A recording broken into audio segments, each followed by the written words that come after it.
Hello everyone, my name is Alisha Parveen. आज हम देखेंगे लेखांकन समीकरण में कुछ और अन्य व्यवहारों का क्या प्रभाव पड़ता है। जैसे कि हमारा पहला व्यवहार है अदत्त व्यय। तो आउटस्टैंडिंग एक्सपेंसेस ये क्या होता है? तो आउटस्टैंडिंग एक्सपेंसेस या अदत्त व्यय हमारा वे व्यय होते हैं जो कि उसका वित्तीय वर्ष में खर्चा तो हो चुका है परंतु हम उसका अभी तक का भुगतान नहीं किए। फॉर एग्जाम्पल अगर हमने किसी को वेतन देना है, सैलरी देना है, हम उससे महीना भर काम करवा चुके हैं और हमने अभी तक उसका पेमेंट नहीं किया है, तो इससे क्या हो जाएगा, हमारे ऊपर एक तरीके का दायित्व उत्पन्न हो जाएगा और वैसे ही हमारा कि पूंजी में उसमें कमी हो जाएगा। तो इसमें हमारा देखिए क्या हो रहा है, जो व्यय चालू वित्तीय वर्ष से संबंधित है किंतु लेखांकन अवधि की समाप्ति तक उनका भुगतान नहीं किया गया हो, उन्हें अदत्त व्यय कहते हैं। ऐसे व्यय व्यवसाय का दायित्व होते हैं, अतः इनसे दायित्व में वृद्धि हो जाती है। दायित्व के साइड में हमारा अदत्त व्यय करके एक वृद्धि हो जाएगा।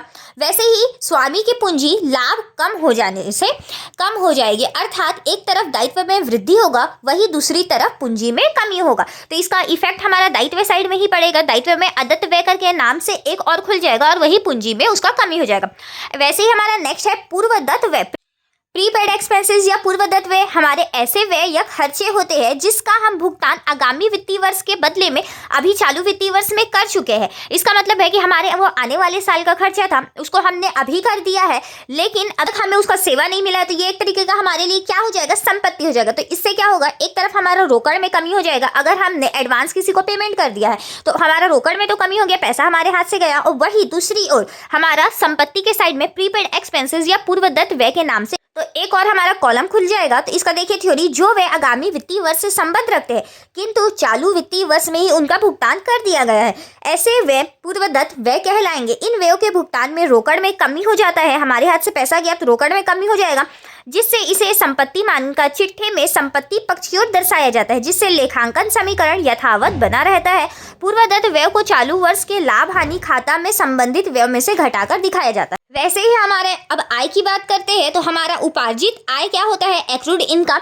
वो ऐसे आय होते हैं जो कि चालू वित्तीय वर्ष में हम अर्जित कर चुके हैं, हम उसे कमा चुके हैं। जैसे कि हमारा किराया हो चुका है, महीने भर का हो चुका है, अभी हमें पैसा मिलना था लेकिन अभी तक हमें उसे मिला नहीं है, तो एक तरीके का ये तो हमारे लिए संपत्ति है। आगे हमारा क्या बोल रहा है, जो आय चालू वित्तीय वर्ष में अर्जित हो चुकी है किंतु प्राप्त नहीं हुई है, जैसे विनियोग का ब्याज, किराया आदि से उपार्जित आय कहते हैं। उपार्जित आय एक प्रकार की संपत्ति है, अतः इससे संपत्ति बढ़ जाएगा। दूसरी ओर इतनी ही राशि से पूंजी चालू वर्ष की आय के कारण लाभ बढ़ जाने से बढ़ जाएगा, अर्थात लेखांकन समीकरण से दोनों पक्ष बराबर होंगे। इससे लाभ हानि से संबंधित आय में जोड़कर दर्शाया जाएगा। फॉर एग्जाम्पल हमें किराया मिलने वाला था, अभी नहीं मिला है, तो वो हमारा एक तरीके का संपत्ति है, तो संपत्ति साइड में वो तो जाके बढ़ जाएगा, और ये हमें मिलने वाला है तो हमारे ये पूंजी में भी जाके उतना ही अमाउंट बढ़ जाएगा। तो इससे हमारा क्या होगा, संपत्ति में भी वृद्धि हो रहा है और हमारे इधर पूंजी में भी वृद्धि हो रहा है।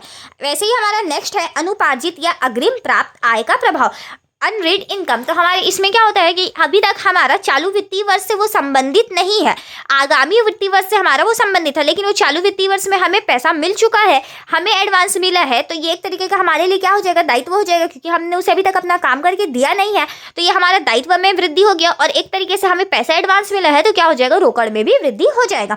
तो हमारा इसमें देखिए क्या है, जो आय आगामी वित्तीय वर्ष से संबंधित है किंतु चालू वित्तीय वर्ष में ही प्राप्त हो चुका है, उसे अनुपार्जित या अग्रिम प्राप्त आय कहते हैं। अनुपार्जित आय एक प्रकार का दायित्व है, अतः इसे दायित्व बढ़ जाएगा, चूंकि यह नगद प्राप्त हो गई है, अतः रोकड़ भी इतनी ही राशि से बढ़ जाएगी, अर्थात दायित्व में वृद्धि होगी, उतनी ही वृद्धि संपत्ति में रोकड़ के रूप में हो जाएगा, अर्थात लेखांकन समीकरण दोनों बराबर होंगे। वैसे ही हमारा संपत्ति पर ह्रास या डेप्रिसिएशन ऑन एसेट, ये क्या होता है, जब हम किसी संपत्ति, स्थायी संपत्ति को लगातार यूज करते हैं तो उसकी वैल्यू में या उसकी कार्य क्षमता में जो कमी आती है उसे हम डेप्रिसिएशन कहते हैं। तो इससे हमारा क्या हो जाएगा, एक तरीके से हमारा डेप्रिसिएशन लगने के कारण मशीन की वैल्यू में कमी हो जाएगा। जैसे कि फॉर एग्जाम्पल 20,000 का कोई मशीन है, उसे हमने यूज किया और उसमें 1,000 रुपये डेप्रिसिएशन साल भर का लगा, तो अब उसका वैल्यू कितना हो गया, 19,000। अब उतनी ही राशि से हमारा क्या होगा, पूंजी में भी कमी आ जाएगा। तो एक तरीके से हमारे संपत्ति में कमी हुआ तो और दूसरी साइड से हमारा पूंजी में भी कमी हो रहा है। तो इसके लिए देखिए, ह्रास स्थायी संपत्ति के प्रयोग व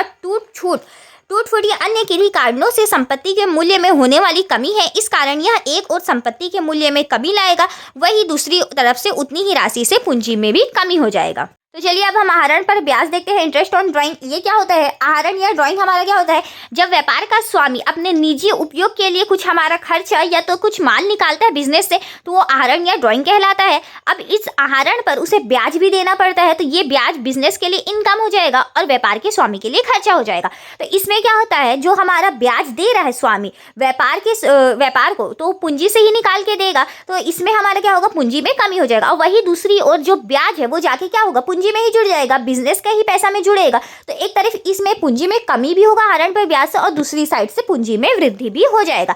आगे देखिए इसमें क्या बोल रहा है, व्यवसाय के स्वामी द्वारा अपने निजी खर्च या उपयोग हेतु व्यवसाय से निकाली गई रोकड़ या माल आहरण कहलाता है। आहरण पर ब्याज व्यवसाय की आय है, अतः इससे पूंजी में वृद्धि हो जाएगा। व्यवसाय का आय है बोल के पूंजी में वृद्धि होगा, स्वामी देगा।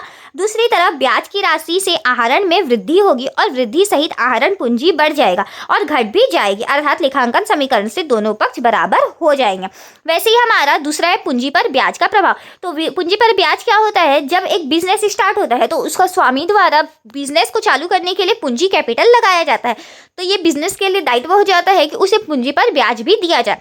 तो पूंजी पर ब्याज बिजनेस के लिए क्या हो जा रहा है, खर्चा, और वही व्यापार के स्वामी के लिए इनकम हो जा रहा है। तो पूंजी पर ब्याज जब बिजनेस देता है तो पूंजी से ही निकाल के देता है, तो पूंजी में कमी हुआ, वही पूंजी पर ब्याज किसको मिल रहा है, बिजनेस के स्वामी को, तो उसके लिए तो आय हुआ, तो वो क्या होगा, पूंजी में ही जाके जुड़ जाएगा।